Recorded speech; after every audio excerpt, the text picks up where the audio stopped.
아주 먼 옛날 얘기지만 이 천년도에 어떤 일이 있었냐면 십자군 전쟁이라고 하는 게 있었습니다. 십자군 전쟁이라고 하는 것은 유일하게 기독교가 전쟁을 정당화하면서 사실 성경에는 어떤 전쟁도 정당화될 수 없는 것이 성경의 가르침입니다. 그런데 그 천년도에 살았던 사람들은 이런 생각을 했습니다. 당시에는 기독교 세계가 유럽 사회를 전체적으로 다 지중해를 중심으로 해서 기독교 사회가 완전히 다 이렇게 형성이 돼 있었는데 670년대쯤에 누가 나타나냐면 아라비아 반도에서 이 모하메트라고 하는 사람이 나타나서 이슬람을 세웁니다. 우리가 지금 알고 있는 이슬람 있잖아요. 그 이슬람을 세우는데 이슬람 세력이 급격하게 팽창을 해요.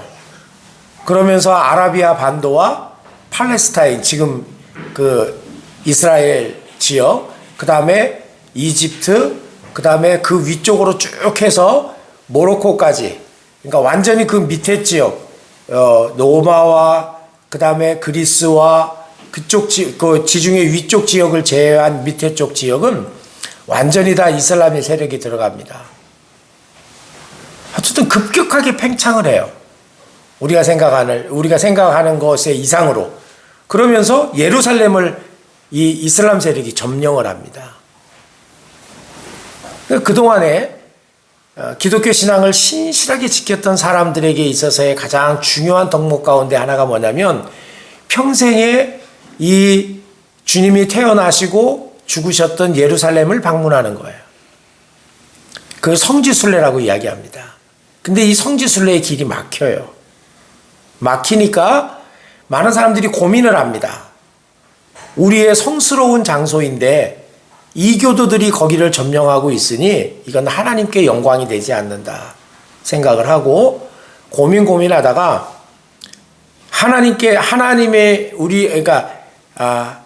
하나님께서 허락하신 그 성지를 방문할 수 있도록 길을 여는 그것은 정당한 일이다. 그래서 전쟁을 해서라도 그 자리를 그 장소를 뺏어야 된다고 생각을 하고 전쟁을 일으킵니다. 굉장히 먼 길이죠. 근데 이 전쟁이 무려 200년 동안 지속됩니다. 금방 끝난 게 아니에요. 8차례에 걸쳐서 원정을 가는데 그런 중에 한 번만 거기 가서 이겨요. 첫 번째 전쟁에서. 그리고는 나머지 7번은 가지도 못하고 끝나기도 하고 그리고 가서 이기지도 못합니다. 그런데 이 첫 번째 전쟁에서 승리한 이 십자군, 그러니까 왜 영화 같은 데 보면 십자가를 쫙 그려서 갑옷을 입고 그 다음에 투구에도 십자가를 그리고 칼을 들고 싸움을 하는 그런 장면을 봤을 거예요. 근데 이 사람들이요, 처음에는 다 경건한 마음으로 갔잖아요. 그래서 실제로 싸움에서 이겨요. 그래서 예루살렘을 탈환합니다. 성지를 회복하고 사람들이 다시 성지순례를 올 수 있도록 만들고 그곳에 기독교 공국이라고 하는 임시적인 나라를 세웁니다. 그 방어를 하고 성지순례하는 사람들을 지킵니다. 200년 동안 이 싸움을 하면서 지속되는데 첫 번째에 그 예루살렘 성을 그러니까 이제 점령하고 들어갔던 이 십자군들이 어떻게 하냐면요. 그 안에 있었던 이슬람 교도들과 심지어는 유대인들까지 수만 명의 사람을 다 죽입니다. 주님의 이름으로. 제노사이드, 학살, 유대인의 학살은 히틀러에 의해서만 이루어진 게 아니고 십자군 전쟁을 일으켰던 거룩한 주의 군사들에 의해서도 이루어졌어요. 그 전쟁이 200년이 이어지니까 이슬람하고 기독교는요, 철천지 원수가 되는 거예요. 짧은 역사에 그런 게 아닙니다.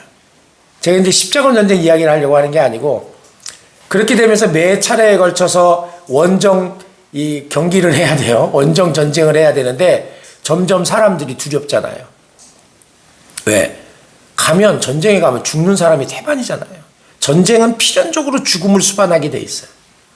사람 두렵잖아요.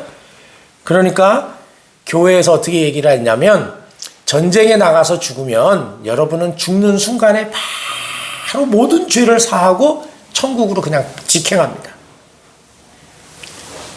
근데 이 얘기가 왜 그렇게 중요한가 하면 당시에는 사람들이 죽으면은요 연옥이라고 하는 곳을 간다고 생각을 했어요. 연옥 얘기 들어봤죠? 이 연옥은 뭐 하는 곳이냐면 죽은 사람들은 다 여기가 천당에 절대 한 사람도 그냥 갈 수 없어. 이 연옥에 다 가가지고 거기서 이 사람의 삶의 질에 따라 가지고 거기서 이게 일정한 시간 동안에 여기서 저기 어떻게 해야 돼? 이거 저 씻겨내야 돼. 엄복내 집사가 딱 죽어서 오잖아. 5001년. 야, 쟤는 5000년이야. 그리고 뒤에 바로 따라 들어갔어요. 김영현 집사가 7002년. 와, 뭐야 이런 식이야. 오해하지 마. 훨씬 짧을 수 있어요. 내가 들어가면 한 2만 년 될 수도 있고. 그런데 사람들이 이제 이런 생각을 가지고 있었어. 연옥에 반드시 들어간다. 근데 이 연옥을 여기서 정화되는 시간이잖아요. 죄를 씻겨지는 시간인데 이 시간 없이 바로 천당으로 간다는 거야. 그런가 하면 심지어는 이런 생각을 한 거예요. 여러분, 연옥에 있는 우리 부모들, 그리고 나도 연옥에 갈 텐데 이 연옥에서 하루라도 빨리 가면 얼마나 좋겠습니까?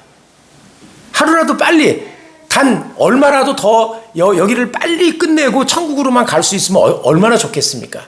그러려면 여러분 이렇게 해야 합니다. 이 연옥에 있는 기간을 줄이려면 연옥에 있는 그 사람들을 위해서 기도해야 되고, 저기 캐톨릭에서는 죽은 자를 위한 기도가 있어요. 지금도 죽은 자를 위한 기도가 있는데 그 기도를 드리고 그들을 위해서 하나님 앞에 귀한 예물을 드리십시오.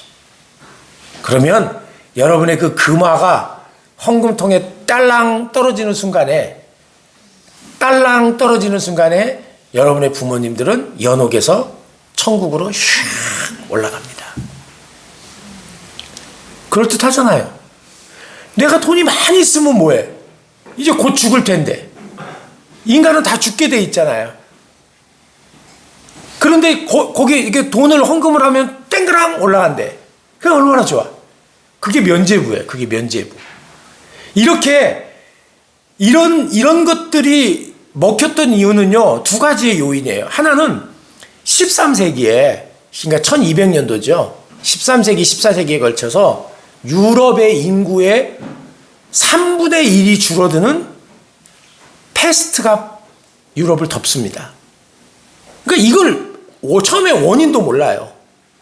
왜 그랬는데 사람들이 막 죽어가 새까맣게 타서 마녀가 이 마을에 들어왔다 그래가지고 평상시에 믿게 보이는 사람들을 마녀 사냥을 해가지고 화형을 시킵니다. 그런데도 좀처럼 이게 줄어들지가 않는 거예요. 나중에 알게 된 거예요. 쥐들이 옮긴다는 걸. 쥐들이 옮겨요. 이 패스트로 유럽의 인구의 3분의 1이 죽습니다. 사람들이 죽음에 대한 공포가 생긴 거예요. 그런데다가 십자군 전쟁이 그 이전부터 시작을 해가지고 패스트가 나오기 전까지 사람들이 수많은 젊은이들이 죽어가요. 심지어는요, 사람들이 안 모이니까 뭐라고 얘기를 하냐면 어린이들, 소년 십자군을 모집을 해서 가요. 10대들. 이런 일들도 십자군 전쟁이 있거든요. 그러니까 유럽 사회에 덮여왔던 가장 큰 공포가 뭐냐면 죽음에 대한 두려움이에요. 그래서 이 죽음으로부터 사람들을 어떻게 하면 좀 더 그 죽음의 공포로부터 벗어나게 할 것인가를 교회는 얘기했는데 만들어낸 게 십자군 전쟁이고 만들어낸 게 연옥에서 금방 올라갈 수 있는 면죄부예요. 자, 제가 이 얘기를 하는 이유는 뭐냐면 이제 내일이면 우리는 실제적으로 방해수칙이 다 해제됩니다. 작년 3월 20일인가 방해수칙이 발효되고 재작년이죠. 2년여 만에 방역수칙을 거두어 드립니다. 마스크는 당분간 쓰라고 이야기를 합니다. 여러분, 그전에도 우리는 황사 때문에 다 썼습니다. 개인의 위생을 위해서 썼습니다. 이제는 어떤 조치도 취하지 않습니다. 그리고 하루에 이 기저질환자를 포함한 고령층에 있는 분들이 많이 죽어갑니다. 과연 이 코로나를 겪으면서 제가 몇몇 분들하고 이야기를 해봤습니다. 그 교회는 어떻습니까? 어떤 교회는요, 예배, 제가 분명히 코로나 할 때 그런 얘기 했잖아요. 예배에 대한 사모하는 마음이 더 깊어지면서 교회를 사랑하는 사람들이 생기고, 극단적으로 이제는 내가 굳이 교회 가서 예배 드려야 돼? 아무 데서나 예배 드릴 수 있는 거 아니야? 온라인으로 얼마든지 드릴 수 있는 거 아니야? 그렇게 하면서 편의를 쫓아가는 사람들이 생길 것이다. 어떤 교회는요, 다른 사람, 그러니까 어른들이라든지 청년들이라든지 해외 나가 있는 사람들은 오히려 더 열심히 예배를 드린대요. 근데 중고등부 학생들이 오히려 교회에 안 나오고 예배를 안 드린대, 온라인으로도. 이거 왜 그러냐고 그랬어. 이상하다. 왜 그 세대만 그렇지? 얘네들이 학교를 안 가기 시작하면서 생활이 바뀌었대요. 밤새도록 게임하고 컴퓨터하고 아침에 일어나지를 못한다는 거야. 그러니까 아침 9시에 예배를 드리는데, 온라인으로 드리는데 학생들이 참여하는 게 현격하게 줄어든다는 거야. 이 10대가 무너져 버린 거야. 10대가. 금요일 날부터만 되면 우리는 불금이라고 그래가지고 모든 시간을 거기다 다 쏟아붓잖아요. 주일이고 뭐 아무 상관없는 거예요. 그 주일날에는 몽롱한 가운데 오는 거예요. 정신줄 팔려 아예 못 오는 애들도 있고. 그런가 하면 아날로그 세대들이라고 얘기할 수 있는 50대 이후의 사람들은요, 예배를 사모한다는 거예요. 우리는 이 코로나 시대를 겪으면서 아직 끝나지는 않았지만, 그리고 이게 완전히 다 사라진 것도 아니에요. 기후위기와 환경의 변화와 환경의 파괴라고 하는 것이 계속되는 한 이 감염병은 언제 우리에게 또 다른 모습으로 다시 들이닥칠지 알 수 없는 세상에 있는 거예요. 우리는 많은 사람들이 왜 그렇게 방역 수칙을 지키려고 해요? 사실 지금까지 별 의미 없이 끝나버리고 마른 거나 마찬가지인데, 이렇게 돼가면서 이렇게 진행되는 과정에서 우리가 가지고 있는 게 뭐냐? 어떤 분들은 코로나로 인해서 우리가 맞게 될, 사실 우리는 모두가 다 죽음에 대한 공포를 가졌던 거 아닌가요? 저를 포함해서 이 코로나 걸리면 폐가 망가져서 결국은 살 수 없게 돼가지고 중증 환자가 되면 죽는 거 아닌가? 이 생명에 대한 두려움, 죽음에 대한 두려움, 생명에 대한 그 소중함, 이런 것 속에서 우리에게는 진정한 부활의 신앙이 있는가? 중세시대에 살았던 사람들은 죽음에 대한 공포 때문에 잘못된 가르침 속에서도 그들은 자신의 그 사후세계에 대한 보장받지 못한 것 때문에 십자군에 지원하기도 했고, 십자군에 나가서 죽으면 천당으로 바로 가니까, 또한 그런 거 하면은 그 죽음의 공포 때문에 잘못된 면죄부를 사면서 안위를 받기도 했어요. 오늘 우리는 코로나 시대를 지나면서 우리가 그렇게 소중하게 생각했던 생명이라고 하는 것이 과연 누구의 손에 있으며 그 생명의 끝은 무엇이라고 생각하십니까? 우리에게 부활의 신앙이 정말 있는 것인가? 오늘 우리는 부활절로 지냅니다. 예수님께서 십자가에서 죽으시고 다시 살아나신 그날을 기념하며 우리는 오늘 예배를 드립니다. 단지 하루를 기억하고 지나가는 게 아니고 우리 안에 이 죽음의 공포를 뛰어넘는, 생명의 존귀함과 더불어 죽음의 공포를 뛰어넘는 부활의 신앙이 우리에게 있는가? 만약에 우리가 외형적으로 예배는 드리고 부활절, 예수님 부활하셨다, 그렇게 요즘에 인사 가운데 그런 게 있어요. 해피 이스터, 행복한 부활절, 행복한 해피 뉴 이어 뭐 이런 것처럼 해피 이스터 이렇게 얘기하는데, 우리가 정말 이 부활절을 지키며 나의 생명의 영원한 안식처가 어디인지, 우리가 돌아가야 될 곳이 어디인지, 우리의 생명의 주인됨이 어디에 있는 것인지, 그 죽음을 극복하신 분이 진정 예수 그리스도라고 믿는다면 우리는 부활절 아침에 우리의 신앙을, 우리의 이 부활의 신앙, 하나님 안에서 영원히 살 수 있는 우리에게 약속하신 이 영생에 대한 이 소망을 붙들고 있는지 우리는 생각해 봐야 합니다. 외형적으로는 신자이고 외형적으로는 부활절을 지키지만 우리의 내면의 세계 속에서는 오늘의 우리가 살아가고 있는 이 현실에 뿌리박고 이 세상이 다라고 생각한다면 모양은 그리스도인이 돼, 모양은 부활절을 지키는 신자이지만 우리의 내면의 세계는 현실주의자고 눈에 보이는 이 땅의 모든 것을 두고 산다면 과연 우리는 진정한 신자인가? 오늘 성경 본문 말씀에 보면 이런 얘기를 합니다. 할례 이야기가 나오고 바깥으로 보이는 유대인이 진짜 유대인이고 그게 하나님의 백성이냐? 할례를 받았다고 모두가 다 하나님의 백성이냐? 이런 얘기를 하고 있는 거예요. 오늘 저는 유아 세례를 좀 이따 베풀겠습니다만 우리는 다 세례를 받았습니다. 세례를 받으면 그 어떤 것도 이제는 거리낌 없이 죽으면 다 천당 가고 하나님의 백성이라고 세례를 받는 그 증거는 하나님의 자녀됨에 대한 하나님 앞에서의 신앙의 고백이고 우리의 공동체에 대한 우리의 내 신앙을 표현하는 행위예요. 그런데 이 세례가 구약에서는 이걸 할례라고 얘기하는데 이것이 어디에 돼야 되는 것이냐? 마음의 세계에 한다는 거예요. 마음에서부터 우리는 안이 있고 바깥에가 있잖아요. 안과 바깥에. 우리는 형식과 내용이 있잖아요. 우리 알 수 없어요. 저는 여러분의 마음을 다 알지 못해요. 그러나 주님은 아셔요. 어떻게? 성경 말씀에 보면 다윗을 택하는 과정에서 사무엘에게 하나님께서 이렇게 얘기합니다. 사무엘이 봤을 때는 다윗의 형제들이 훨씬 더 멋지고 건장하고 그리고 왕 같은 기품이 있는 사람이었는데 하나님이 다 아니라고 그래요.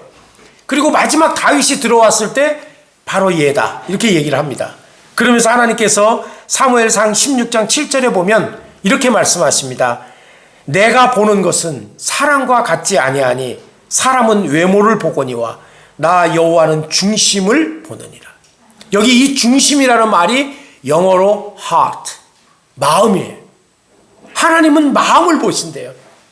하나님은 여기서 우리가 앉아있는 이 외형보다 더 중요한 건 우리의 마음이에요. 하나님은 우리의 그 마음의 중심을 보신대. 중심이라는 말이 저는 훨씬 더 진중하게 느껴져요. 마음이라고 하는 말보다. 그래서 번역을 중심이라고 한 것 같아요. 하나님은 중심을 아시는 거예요. 내 무게의 중심이 이 세상에 뿌리박고 있는 것인지 내 삶의 무게중심이 하나님의 나라에 대한 부활의 신앙을 가지고 사는 것인지.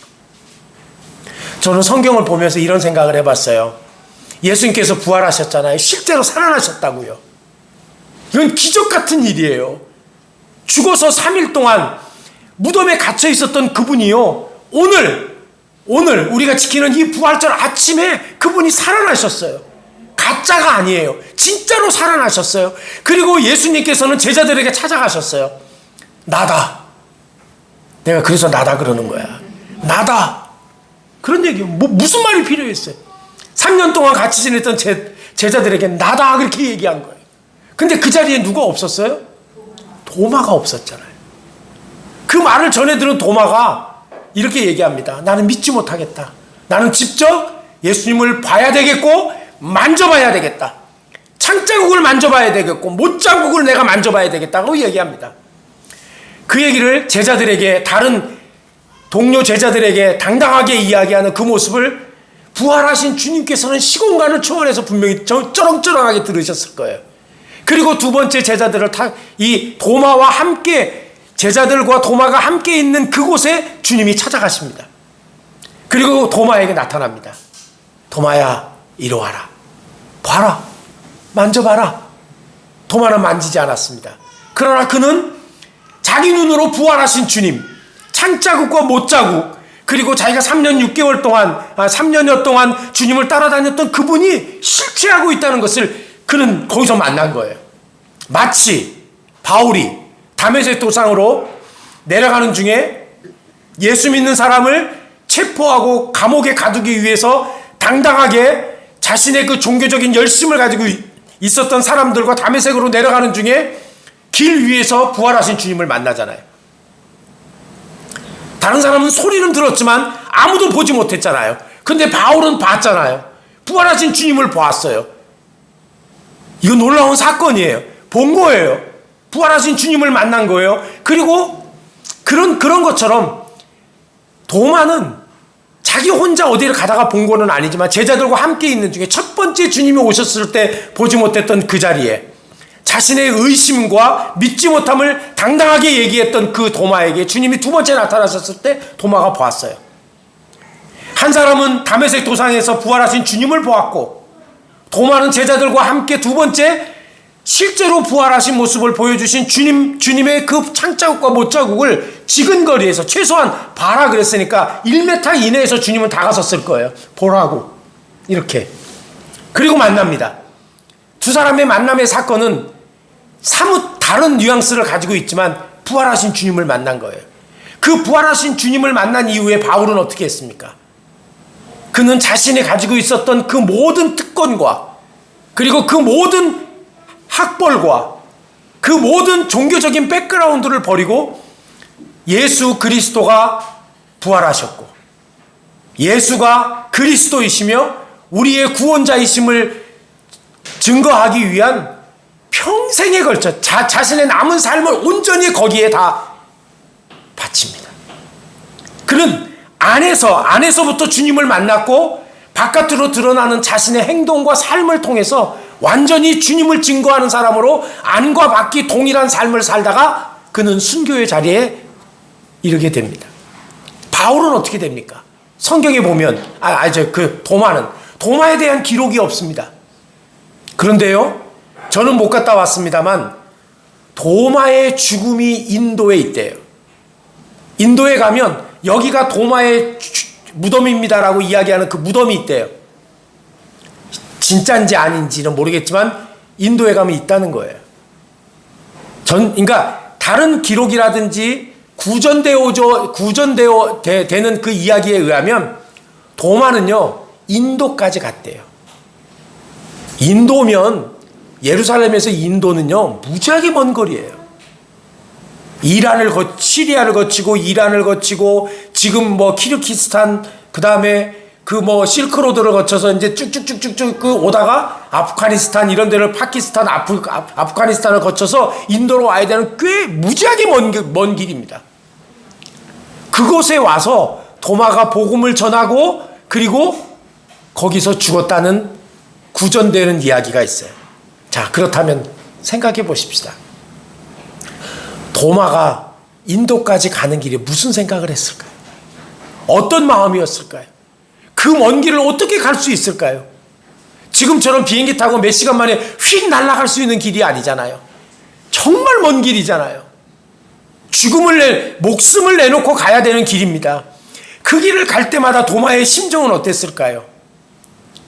예수님의 제자들 앞에 나타나셔서 부활하신 모습을 보여주었던 그 현장이 없었다는 것, 자신의 너무나도 명석한 이성, 이 세상에 살아나가면서 자신이 경험하고 가지고 있는 학식을 뛰어넘는 부활의 사건을 믿지 못했던, 그리고 믿고 그 사실을 이야기하는 제자들 앞에서 자신의 그 지성을, 그리고 자신의 그 마음을 더 오히려 당당하게 얘기하고 부끄러워하지 않았던 그런 도마가 부활하신 주님을 만나고서 그 마음속에 변화가 일어난 거예요. 그리고 그는 누구도 가라고 요구하지 않았지만 그는 도마는 인도에까지 간 거예요. 그 먼 길을 가면서 무슨 생각을 했을까요?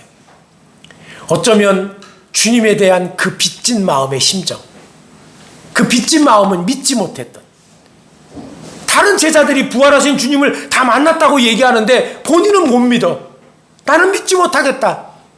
그러나 두 번째 주님을 만났을 때 만져볼 필요도 없이 주는 정말 나의 주이십니다. 이렇게 고백하는 신앙의 고백에 이르게 되는 그런 내면적인 구원에 대한 확신과 변화가 그를 인도까지 인도하게 합니다. 정말 진정으로 누가 아름다운 사람입니까? 오늘날 한국교회 안에 아침부터 부활절 새벽 예배를 드리고 연합 새벽 예배를 드리고 부활절에 옷을 단정하게 입고 어떤 분들은 부활절에 흰옷을 입고 예물로 준비하고 뭐로 준비하고 다 마음을 다해서 오늘은 지켜야지 하고 오는 사람들이 한둘이 아닐 것입니다. 그러나 제일 중요한 건 우리의 내면이 진정한 그리스도인이어야 합니다. 우리의 내면이 진정한 부활의 신앙을 가지고 있어야 합니다. 진정한 부활의 신앙을 가지고 있다 그러면 우리는 이 땅에 살아가는 것에 집착하지 않습니다. 만약에 우리가 외형만 가지고 살아가는 그리스도인이라면 오늘 17절부터 있는 말씀처럼 바깥으로 나타나는 우리는 진정한 아름다운 사람은 누구냐면 외식하는 사람이 아니고 다른 사람의 눈에 비친 내 모습 때문에 내 마음의 중심에 그것을 가리려고 하는 사람이 아닙니다. 정말 멋진 사람은 자신의 중심을, 자신의 내면을 드러낼 수 있는 사람이고 다른 사람의 눈을 의식하지 않는 것입니다. 이것은 방자하게 혼자 사는 게 아닙니다. 내면의 아름다움을 드러낼 수 있는 사람이어야 합니다. 오늘 성경 말씀에 보니까 이렇게 외식하는 사람들의 특징이 어떤 거냐면 하나님의 말씀을 철저히 따져. 유대인들은요 613가지의 조문을 외우고 다닐 정도로 됐어요. 365개는 하지 마라, 나머지는 하라, 이런 것들을 달달달달달달 외우고 다니면서 무슨 일이 발생하면 그걸 하지 말아야 돼, 이건 해야 돼, 이렇게 철저하게 따져. 얼마나 경건한 신자입니까? 우리는 십계명도 다 못 외우는데 얼마나 경건한 신자입니까? 그리고 매사에 무슨 일만 있으면 주여, 주님이 하십니다, 주님이 하십니다, 이렇게 얘기합니다. 얼마나 경건합니까? 그리고 매사에 뭐라고 이야기를 합니까? 하나님의 뜻을 알고, 18절 말씀에 보면 율법의 교훈을 받아 하나님의 뜻을 알고, 이것은 뭐예요? 하나님의 뜻을 구하는 거예요. 나는 하나님의 뜻대로 할 거야, 나는 하나님이 원하시는 일을 할 거야, 말을 그렇게 합니다. 얼마나 경건한 신자입니까? 그런가 하면은 지극히 선한 것을 분별한다고 그랬잖아요. 윤리의식이 있고 상식이 있고 도덕의식이 있고 옳고 그름에 대한 정의감이 있는 사람이에요. 얼마나 멋진 사람입니까? 그리고 이런 사람들은 맹인의 길을 인도하는 자요 어두움에 있는 이 빛이라고 그랬습니다. 이런 다른 사람들을 가리키는 사람이에요. 선생의 자리에 있는 사람이에요. 그런데 이런 사람들이 이렇게 바깥으로 드러나는 완벽해 보이는 이런 특징이 있는가 하면 21절 말씀에부터 보면, 그러면 다른 사람을 가르치는 내가 자신을 가르치지 않느냐? 자, 다른 사람은 가르치면서 나는 가르침을 받지 않으려고 그래. 이런 사람들의 특징이 누구냐면요, 미안해요, 목사, 교수, 이런 사람들이 특징이에요. 교사. 다른 사람 가르치라고 앞에 내세우면 눈을 반짝이면서 가르칩니다. 근데 정작 자기가 학생의 자리에 앉으면 안 듣습니다. 나도 다 알아. 선생님들의 특징이 그거예요. 교수들의 특징이 그래요. 목사들의 특징이 그래요. 다른 사람의 말을 안 들어요.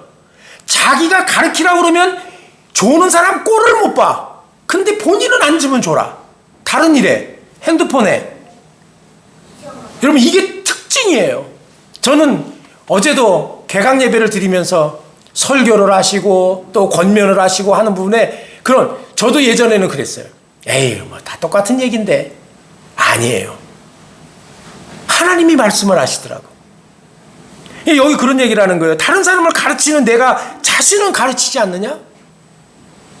위선 중에서도 이런 위선이 어디 있습니까? 그러면서 또 뭐라 그래요? 도둑질하지 말라 선포하는 내가 도둑질하느냐? 주의를 잘 지킵시다, 뭐를 합시다. 이거 뭐 설명이 필요 없는 거잖아요. 이런 것의 특징이 뭐예요? 간음하지 말라고 한 내가 간음을 하느냐? 우상을 가증히 여기는 내가 신전의 물건을 도둑질하느냐? 당시에 이런 게 있었대요. 우상은 신이 아니다. 맞죠? 논리적으로? 그러므로 신에게 바쳐진 물건은 신이 가져갈 수 없다. 왜냐면 그 우상에게 바친 물건은 우상이 가져갈 수 없는 거예요. 가짜 신이니까. 그러니까 저 물건은 주인 없는 물건이다. 그러므로 아무나 발견하는 사람이 먼저 가져가도 된다. 그래서 이방의 신전에 바쳐진 물건을 사람들이 놓고 가잖아요. 그러면 밤에 들어가서 아무나 다 가져갔다는 거예요. 논리가 그거예요. 우상은 신이 아니고 그 신은 가져가지 못하니까 저 물건은 그냥 버려진 물건이다. 그러므로 우리는 저 물건을 가져가도 된다는 거예요. 얼마나 그럴듯한 겁니다. 한마디로 가르치는 나는 가르침을 받지 않고, 도둑질을 하지 말라고 가르친 내가 도둑질을 하고, 간음하지 말라고 이야기한 내가 간음하고, 우상 숭배하지 말라고 한 내가 이 우상에게 바쳐진 물건을 가져가는 것은 요즘 말로 하면 내로남불이에요. 더 긴 말이 필요 없습니다. 이런 사람들의 내면적인 특징이 그런 거예요. 그러면서 정작 어떻게 합니까? 율법을 자랑하는 자가 23절에 보면 율법을 자랑하는 내가 율법을 범함으로 하나님을 욕되게 하느냐. 여러분, 교회를 욕먹게 하는 사람이 누군가요? 불교 신자예요? 이슬람 신자예요? 교회 안 나오는 사람이에요? 하나님을 부끄럽게 하고 교회를 부끄럽게 되고 부끄럽게 만들고 하나님을 욕되게 만드는 사람은 신자의 이름을 가지고 있는 교회 나오는 사람들이에요. 이런 사람들의 특징이 그렇다는 거예요.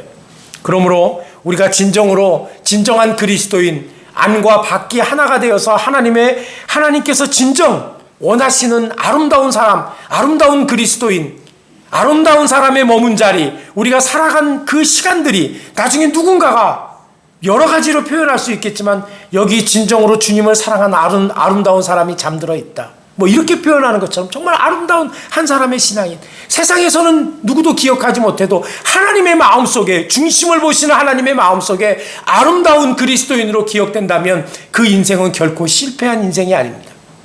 우리의 내면을 보시는 주님을 기억하며 우리가 밖으로만 변하려고 그러지 말고, 밖으로만 보여지려고 그러지 말고 하나님 앞에서 진정으로 우리의 내면을 변해 나가는, 그리고 다른 사람의 눈에 보이는 나의 평가와 그리고 다른 사람 눈에 보이는 것에 치중하지 말고 정말 마음이 아름다운 우리를 만들어 간다면 주님께서는 오늘 우리를 보시면서 얼마나 기뻐하실까. 우리가 진정으로 부활의 신앙을 가지고 있다면 우리의 그 부활의 신앙은 오늘 우리의 삶의 현장에서 나타나게 돼 있는 거예요. 주님 앞에서 이 땅에 취하지 아니하고 하늘나라를 바라보며 하나님의 영원한 소망을 향해서 우리가 이 땅에 집착하지 아니하고 하나님 앞에서 나아가는 아름다운 모습이 될 것입니다. 무엇이 진정한 부활신앙이고 무엇이 부활신앙을 가진 아름다운 사람입니까? 바로 이 중심을 보시는 주님 앞에 우리의 중심을 갈아엎고 외형이 아닌 우리의 내면의 세계를 아름답게 만들어가는 저와 여러분 되시기를 원합니다. 교회가 한때는 죽음의 장사를 통해서 부를 축적했다면 오늘 우리는 이 코로나를 지나면서 진정으로 하나님 앞에서 부활의 신앙을 가르치고 다시 부활의 신앙을 가지면서 이 땅 안에 집착하지 아니하고 하나님의 나라를 향해서 가는 저와 여러분 되기를 원합니다.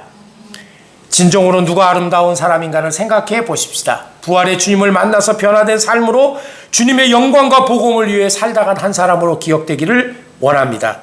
우리의 내적 성화가 행동으로 배어나오는, 우리의 봉사와 헌신과 예배를 통해서 배어나오는 그런 은은한 아름다움을 소유한, 그리고 다른 사람을 겉으로 평가하지 말고 그 내면의 중심으로 평가하고 이해하고 함께하고 소통할 수 있는 그런 사람, 그리고 그 부활의 신앙을 함께 나누며 하나님의 몸된 공동체를 통해서 이루어가는 사람, 바로 그 사람이 마지막 이 시대를 살아가는 진정한 아름다운 사람일 것입니다. 그 아름다운 사람이 저와 여러분이 되기를 주님의 이름으로 간절히 축원합니다. 하나님 아버지, 은혜를 감사합니다. 주님께서 기억하시고 세상 사람들에게 기억되는 그 신앙의 아름다운 사람이 되기를 원합니다. 이 한 시간 이 말씀을 듣고 결단한 우리 모두에게 성령께서 함께 하시고 바깥으로만 아름다운 사람이 아니라 그 내면의 세계가 진정으로 아름답고 깊은 사람이 될 수 있도록 부활의 신앙으로 우리의 마음이 변화될 수 있도록 인도해 주옵소서. 예수 그리스도의 이름으로 감사하며 기도하옵나이다. 아멘.